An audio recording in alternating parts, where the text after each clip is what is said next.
ஹர ஹர சங்கர, ஜெய ஜெய சங்கர, மகா பெரியவா சரணம். வீட்டில் இருந்தபடியே பெருமாளை நினைச்சுக்கிட்டு இந்த ஒரு மந்திரத்தை சொல்லுங்க. பெருமாளச்சி நினைச்சுக்கிட்டு நீங்க இந்த மந்திரத்தை சொல்லும் பொழுது உங்க வாழ்க்கையில நினைச்சே பார்க்க முடியாத அளவுக்கு உங்க வாழ்க்கை மாறும். செல்வம் உங்க வாழ்க்கையில குவிய ஆரம்பிக்கும். எண்ணற்ற பிரச்சனைகள், குழப்பங்கள் இருந்து நீங்க வெளியே வருவீங்க. முக்கியமா பல நபர்கள் வாழ்க்கை இந்த ஒரே ஒரு விஷயத்தினால, மந்திரத்தினால மாறி இருக்குது. இந்த ஸ்லோகங்கள், பூஜைகள் போன்ற விஷயங்கள் செய்யும் பொழுதெல்லாம் ஒரு சில மாற்றங்கள் ஏற்படும். முக்கியமா பாத்தீங்கன்னா, நீங்க நினைக்கக்கூடிய விஷயங்கள் எல்லாமே இதனால நடக்க ஆரம்பிக்கும். உங்களுடைய வாழ்க்கையில நீங்க ஒரு கஷ்டப்படுறீங்க, ஒரு பிரச்சனை இருக்கீங்க, அதுல இருந்து வெளியே வரணும். முக்கியமா நம்ம நினைச்ச காரியங்கள்ல நமக்கு நடக்கணும் அப்படின்ற ஒரு எண்ணம் இருக்கும். ஆனா நீங்க செய்யக்கூடிய ஒரு சில தவறுகளால அது நடக்காம போயிடும். ஆனா நீங்க வீட்டுல இப்படிப்பட்ட பூஜையை மட்டும் அதாவது செய்துவிட்டோ அல்லது மனதார நீங்கள் பெருமாளை நினைச்சுக்கிட்டு இந்த ஒரு வார்த்தையை சொன்னாலே போதும். பூஜை எல்லாராலையும் செஞ்சிட முடியாது. அதனால பூஜை செய்ய முடிஞ்சவங்க செஞ்சா போதும். அப்படி பூஜை செய்ய முடியல அப்படின்னு நினைக்கிறவங்க தாராளமா இந்த ஒரே ஒரு மந்திரத்தை மட்டும் நீங்க சொல்லிட்டு வாங்க. அதுவே போதுமானது. இது உங்களுடைய ஒட்டுமொத்த கஷ்டங்களையும் பிரச்சனைகளையும் தீர்த்து வைக்கும். எத்தனை நபர்கள் வாழ்க்கையில படுற கஷ்டங்கள், பிரச்சனைகள்னு எல்லாமே இந்த ஒரு காரணத்தினால, அதாவது இந்த ஒரு விஷயத்த சொல்றதுனாலயே தீர்ந்திருக்கு.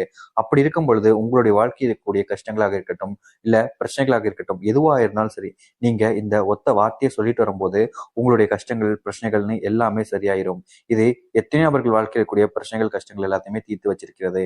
அப்படி இருக்கக்கூடிய கஷ்டங்கள் கூட உங்களுடைய வாழ்க்கையில் இருந்தால் உடனடியாக அதை தீர்த்து வைத்து உங்க வாழ்க்கையில பெரிய மாற்றத்தையும் தேவையான விஷயத்தையும் செய்து கொடுக்கும். அப்படிப்பட்ட ரொம்பவே சக்தி வாய்ந்த ஒரு பரிகாரம், அதாவது மந்திரத்தை பற்றி பார்ப்போம். அதற்கு முன்பு நம்முடைய சேனலுக்கு நீங்கள் ஒரு புதிய பார்வையில் இருப்பின் சேனலை மறக்காம சப்ஸ்கிரைப் பண்ணிக்கோங்க. பக்கத்தில் கூடிய பெல் ஐக்கனை கிளிக் பண்ணிக்கோங்க. அப்பதான் நான் போடக்கூடிய எந்த ஒரு தகவலாக இருந்தாலும் உங்களுக்கு நோட்டிபிகேஷனா வந்து கொண்டே இருக்கும் உடனே. அதாவது நம்முடைய பெரியவா அவர்கள் ஒரு நாள் மடத்துல இருந்து பக்தர்களுக்கு ஆசி வழங்கி கொண்டிருந்தார். அந்த நேரம் என்று ஒரு குழந்தையும் அவருடைய பெற்றோரான ஒரு பெண்மணியும் வந்திருந்தாங்க. ஒரு பெண்மணி, ஒருவருடைய குழந்தை அப்படின்ற 2 பேர் பாத்தீங்கன்னா நம்ம பெரியவாவை சந்திக்க வந்திருக்காங்க. பெரியவா சந்திக்க வந்திருக்கும் பொழுது அந்த குழந்தையை பற்றியும் அந்த பெண்மணி மனதில் இருக்கக்கூடிய குறைகளையும் பார்த்தீங்கன்னா ஒவ்வொன்றாக முன்வைக்கிறார். அதாவது, என்னுடைய குடும்பத்தில் பெரியுள்ள கஷ்டம் இருக்கு பெரியவா. என்னுடைய கணவர் ஒழுங்கா வேலைக்கு போறதில்ல. குடிச்சு குடிச்சு உடம்பை கெடுத்ததோடு குடும்பத்தோட வாழ்க்கையும் சீரழிச்சுக்கிட்டே இருக்கா. இதுல இருந்து எப்படி எனக்கு அவரை வெளிக்கொண்டு வரணும்னு தெரியல பெரியவா. அவருடைய குணமும் சரியில்லாம போய்கிட்டே இருக்கு. நாளுக்கு நாள் அவர் செய்யக்கூடிய தவறுகள் பெரிய எங்க குடும்பத்தை பாதிக்குது. அவர் வாங்குற கடனை நான் தான் அடைக்கிற மாதிரி இருக்கு. அவருக்கு கடன் கொடுக்காதீங்கன்னா கொடுக்காம இருக்க மாட்டாங்க. கொடுத்துடுறாங்க. கொடுத்ததுக்கு அப்புறம் என்கிட்ட வந்து கேட்கிறாங்க. இந்த பண கஷ்டத்துல நான் எப்படி பெரியவா வெளியே வர்றது? அவர் செய்யற விஷயங்கள் எல்லாமே எங்க குடும்பத்தை, என் குழந்தைய ரொம்ப பாதிக்குது. இதுல இருந்து நான் எப்படி வெளியே வரேனே தெரியல பெரியவா. முக்கியமா இந்த ஒரு பிரச்சனைனால என்னுடைய குடும்பம் இன்னும் பெரிய பிரச்சனைக்கு மேல பிரச்சனை ஆயிடுமோன்னு பயமா இருக்கு பெரியவா. இந்த காரணம்லாம் எனக்கு சொல்றச்சே எப்படி இருக்குன்னே தெரியல பெரியவா. இதெல்லாம் என்னுடைய குடும்பத்தை இன்னும் பாதிக்குமோன்னு பயமா இருக்கு. என் குடும்பத்தோட குடும்பம் எல்லாமே சேர்ந்து எங்களை ரொம்ப கஷ்டப்படுத்துறாங்க. என்னுடைய கணவர் செய்யக்கூடிய ஒவ்வொரு விஷயங்களாலும் அவங்களுடைய சொந்தக்காரங்கன்னு சொல்லிட்டு எல்லாருமே என்னதான் ரொம்ப காயப்படுத்துறாங்க. என்னால முடியல பெரியவா. இந்த கஷ்டத்துக்கு இடையில இந்த குழந்தைய நான் எப்படி வளர்க்க போறேன்னு தெரியல பெரியவா அப்படின்னு பெரியவாட்ட ஒரு பெண்மணி பாத்தீங்கன்னா மனம் உடைஞ்சு மனசுல கூடிய ஒவ்வொரு கஷ்டங்களா கூறிக்கிட்டே இருக்கா. அப்படி கூடும்போது பெரியவா சொன்ன ஒரு விஷயம் தாங்க இது. பெரியவா முன்னொரு காலத்துல ஒரு முனிவர் இருந்தா. அந்த முனிவர் பாத்தீங்கன்னா பெருமாளுக்கு தீவிர பக்தனா இருந்தா. அந்த முனிவர் பெருமாளுக்கு தினம்தோறும் பாத்தீங்கன்னா 3 வேளை வழிபடுறது அப்படின்ற ஒரு விஷயத்த முன்வைத்துக் கொண்டே இருப்பாராம். இந்த 3 வேளை தினமும் வழிபடும் பொழுது ஒரு நாள் பாத்தீங்கன்னா அந்த பக்கமா ஒரு ஆசாமி கடந்து செல்கிறார். அப்படி கடந்து செல்லும் பொழுது அந்த முனிவரை பார்க்கிறார். முனிவரை பார்க்கும்போது ஒரு சில நாட்கள் அப்படியே போகுது. அப்படியே பார்த்தீங்கன்னா ஒரு நாள் பார்க்கிறார். அடுத்த ஒரு சில நாட்கள தொடர்ச்சியா பெருமாள் நெஞ்சு வேண்டிக்கிட்டு ஒரு நாள் முழுவதும் அங்கேயே இருக்கக்கூடிய அந்த முனிவரை பார்க்கிறார். முனிவரை பார்த்துக்கிட்டே போறார் தினமும். இப்படியே நாட்கள் போகும்போது ஒரு நாள் பார்த்தீங்கன்னா அந்த முனிவர்கிட்ட கேட்டுருமே அப்படின்னு சொல்லிட்டு அந்த ஆசாமி போய் கேட்கிறா. நீங்க தினமும் பார்த்தீங்கன்னா பெருமாளை வழிபடுறீங்க. நானும் பார்க்கிறேன். ஆனா நீங்க ஏன் இங்கேயே இருந்து வழிபடுறீங்க? உங்களுடைய கஷ்டங்களுக்காக தானே நீங்க வந்திருப்பீங்க அப்படின்னு அந்த முனிவரை பார்த்து இந்த ஆசாமி கேட்கிறா. அதுக்கு அந்த முனிவர் சொல்றா, பெருமாளை வழிபடுறதுக்கு காரணங்கள் தேவையில்லப்பா. மனசுல பக்தியும் பெருமாளோட அவர் மேல வச்சுக்கூடிய பாசமும் இருந்தா போதும். நம்ம அவர் நினைச்சு வேண்டும் பொழுது எல்லாமே நமக்கு நடக்கும் அப்படின்னு சொல்றா. நீங்க என்ன நினைச்சு வேண்டிக்கிட்டு இருக்கீங்க அப்படின்னு அந்த ஆசாமி கேட்கிறா. நான் எதை நினைச்சு வேண்டலப்பா. எனக்கு பெருமாளை விட்டு பெரிய மனசே இல்லை. பெருமாளை ஒரு நாள் கும்பிட்டேன். அதுக்கப்புறம் பெருமாள் மேல எனக்கு பக்தி ரொம்ப பிரசனம் ஆயிடுச்சு. அதுல இருந்து நான் பெருமாள் இங்கேயே தொழுந்துகிட்டு இங்கேயே தான் என்னோட வாழ்க்கையை ஓட்டிக்கிட்டு இருக்கேன். எனக்கு பெருமாள் விட்டு போக மனசே இல்லை அப்படின்னு சொல்றா. அதுக்கு அந்த ஆத்தாமி சொல்றா, உங்களுக்கு குடும்பம் யாருமே இல்லையா? நீங்க ஏன் இங்கே இருக்கீங்க? போலாம்ல உங்க குடும்பத்தை தேடி அப்படின்ற மாதிரி சொல்றா. அதுக்கு முனிவர் சொல்றா, அதெல்லாம் இல்லச்சா, எனக்கு எல்லாமே என் பெருமாள் தான். பெருமாள் போதும், அதான் எனக்கு குடும்பம் அப்படின்ற மாதிரி சொல்றா. அப்போ அந்த ஆசாமி சொல்றா, அப்போ என்னுடைய கஷ்டங்கள் எல்லாம் தீர பெருமாள் நினைச்சு நானும் வழிபட்டா எல்லாம் தீந்துருமா அப்படின்னு கேட்கிறா. அதுக்கு அந்த முனிவர் சொல்றா, நீ பெருமாளை நம்பிக்கையோடு செஞ்சு வழிபட்டு வா, உன்னுடைய எந்த பிரச்சனையா இருந்தாலும் சரி, நீ சொல்ற எவ்வளவு கஷ்டமா இருந்தாலும் சரி, எல்லாமே உனக்கு தீர்த்து வாய்ப்பா அப்படின்னு சொல்றா.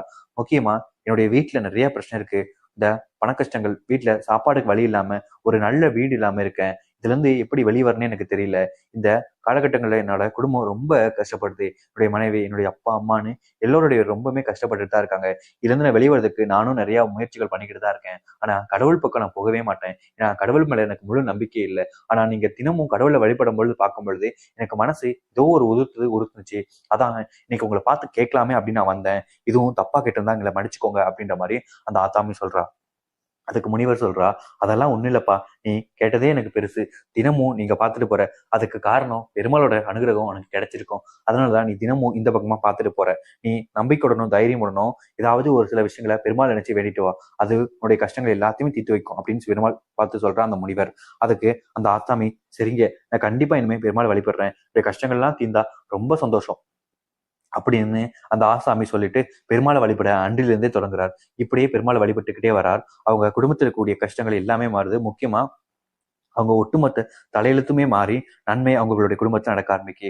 உங்களுடைய வாழ்க்கையில கஷ்டப்படுறீங்க, குடும்பத்துல பிரச்சனை இருக்குன்னா நீங்களும் பெருமாள் நினைச்சிட்டு வேண்டிட்டு வாங்க, அது உங்களுடைய கஷ்டங்கள் எல்லாத்தையுமே தீர்த்து வைக்கும். முக்கியமா பெருமாள் கோவிலுக்கு சென்றுதான் நீங்க வேண்டணும்ன்ற அவசியம் இல்லைங்க, வீட்டுல இருந்தே பெருமாள் நினைச்சிட்டு நீங்க இதை சொல்லலான்னு பெரியவா அந்த பெண்மணிக்கு சொல்றா.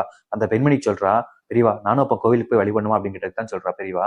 அதெல்லாம் இல்லப்பா, நீ வீட்டுல இருந்தே வழிபடனா வழிபடு, அது தப்பு இல்லை, பெருமாள் போட்ட வீட்டுல வச்சு ஒரு விளக்கேத்தி இந்த ஒரே ஒரு மந்திரத்தை சொல்லு, அது போதும், அது உன்னுடைய கஷ்டங்கள் இருக்கட்டும் இல்ல பிரச்சனைகளாக இருக்கட்டும் எல்லாமே பார்த்தீங்கன்னா மாத்திடும். உன்னுடைய கணவனுடைய எண்ணங்களை மாத்தி உன்னுடைய கணவனை நல்ல புத்தியை கொண்டு வந்து வாழ்க்கையில முன்னேறுவதற்கு தேவையான விஷயங்களும் உங்க கணவன் பார்ப்பான் அப்படின்னு பெரியவர் சொல்றா. சரிங்க பெரியவா, நான் வீட்டுல விளக்கேத்தி அந்த மந்திரத்தை சொல்றேன் அப்படின்னு அந்த பெண்மணி சொல்றா. அதுக்கப்புறம் அந்த பெண்மணிகிட்ட பெரியவா மந்திரத்தையும் அந்த விளக்கையும் ஏற்ற சொல்லிட்டு தினமும் சொல்லிட்டு வா, ஒரு நாள் கூட தவற விடாத அப்படின்ற மாதிரி சொல்லிடுறா. அதுக்கப்புறம் அந்த பெண்மணி தினமும் வீட்டுல போயிட்டு விளக்கேற்ற சமயத்துல எல்லாமே பாத்தீங்கன்னா பெரியவா சொன்ன அந்த மந்திரத்தை தினமும் உச்சரிச்சுக்கிட்டே இருப்பா. அப்படி உச்சரிக்கும் பொழுது ஒரு சில நாட்கள் போக போக பாத்தீங்கன்னா ஒட்டுமொத்த கஷ்டங்களுமே தீர ஆரம்பிக்கு. முக்கியமா அவங்க வாழ்க்கையில் இருக்கக்கூடிய பிரச்சனைகள் எல்லாமே தீர்ந்து அவங்க வாழ்க்கையில எண்ணற்ற விஷயங்கள் மாறி நல்லது நடக்க ஆரம்பிக்கு. இப்படி ஒரு விஷயத்த பார்க்கும் பொழுது அவங்க குடும்பம் ரொம்ப மகிழ்ச்சியா கொஞ்சம் வசதி படைச்ச நபராக மாற ஆரம்பிக்கு. அதுக்கப்புறம் பெரியவா சந்திக்க வந்து பெரியவாவோட மனசுல கலந்து விழுந்து, என்னோட நீங்க சொன்னபடியே நான் செஞ்ச பெரியவா, இப்ப என்னோட கஷ்டங்கள் எல்லாமே தீர்ந்துச்சு பெரியவா, அதுக்கு நீங்க தான் பெரியவா அப்படின்னு சொல்லிட்டு ரொம்ப ஆசையா பேசுறா. அதுக்கப்புறம் தீவிர பக்தியாகி பெரியவா கூடயே வாரத்துல ஒரு நாள் அப்படின்ற மாதிரி தினமும் பெரியவா பக்கம் வந்துகிட்டே இருந்தாலும் அந்த பெண்மணி. நீங்களும் உங்களுடைய கஷ்டங்கள் தீர, உங்களுடைய வாழ்க்கையில் இருக்கக்கூடிய பிரச்சனைகளா நீங்கி சந்தோஷமும் மகிழ்ச்சியும் மாற இந்த ஒரு மந்திரத்தை தினமும் வீட்டுல ஏத்தி 3 தடவை சொல்லிட்டு வாங்க. ஒரு நாள் இல்லைங்க, தினமும் சொல்லிட்டு வாங்க. பெருமாள் உங்களை பார்த்துப்பா, பெருமாள் உங்களுக்கு ஆசீர்வாதம் பண்ணுவா. அந்த ஸ்லோகம் என்னன்னு பார்ப்போம். அதாவது பாத்தீங்கன்னா, இந்த ஒரு மந்திரத்தை நீங்க 3 தடவை சொன்னாலே போதுமானது. ஒரு நாளைக்கு 3 தடவை தினமும் சொல்லிட்டு வாங்க. சுத்தபத்தமா சொல்லிட்டு வாங்க. வீட்டுல விளக்கேற்ற சொல்லிட்டு வாங்க. வீட்டுல முக்கியமா விளக்கேற்றும் பொழுது உங்க வீட்டின் முன்பு முத்தம் தொளிச்சு கோலம் போட்டு சொல்லுங்க, அப்பதான் விசேஷமா இருக்கும். அது என்ன மந்திரம் அப்படின்னா, ஓம் கோவிந்தா போற்றி, ஓம் கோவிந்தா போற்றி, ஓம் கோவிந்தா போற்றி. இந்த ஒரே ஒரு விஷயத்தை மட்டும் நீங்க 3 முறை சொல்லிட்டு வாங்க, அதுவே போதுமானது. அது உங்களுடைய கஷ்டங்கள் இல்ல பிரச்சனைகள் எதுவா இருந்தாலும் சரி எல்லாத்தையுமே தீர்த்து வைக்கும். நீங்க இதை நம்பிக்கையுடனும் தைரியமுடனும் சொல்லிட்டு வந்தாலே போதுமானதுங்க. நிறைய நபர்கள் ஒரு விஷயத்த பண்ணும்போது நம்பிக்கையும் கிடையாது, அது தைரியமும் கிடையாது, சொல்லலாமா வேணாமன்ற எண்ணங்களே இருப்பாங்க. அதெல்லாம் நீங்க விட்டுட்டு போட்டு நம்பிக்கையுடன் தைரியமுடன் சொல்லிட்டு வாங்க, நல்லதே நடக்கும். ஹரஹர சங்கர, ஜெய ஜெய சங்கர, மகா பெரியவா சரணம். நன்றி, வணக்கம்.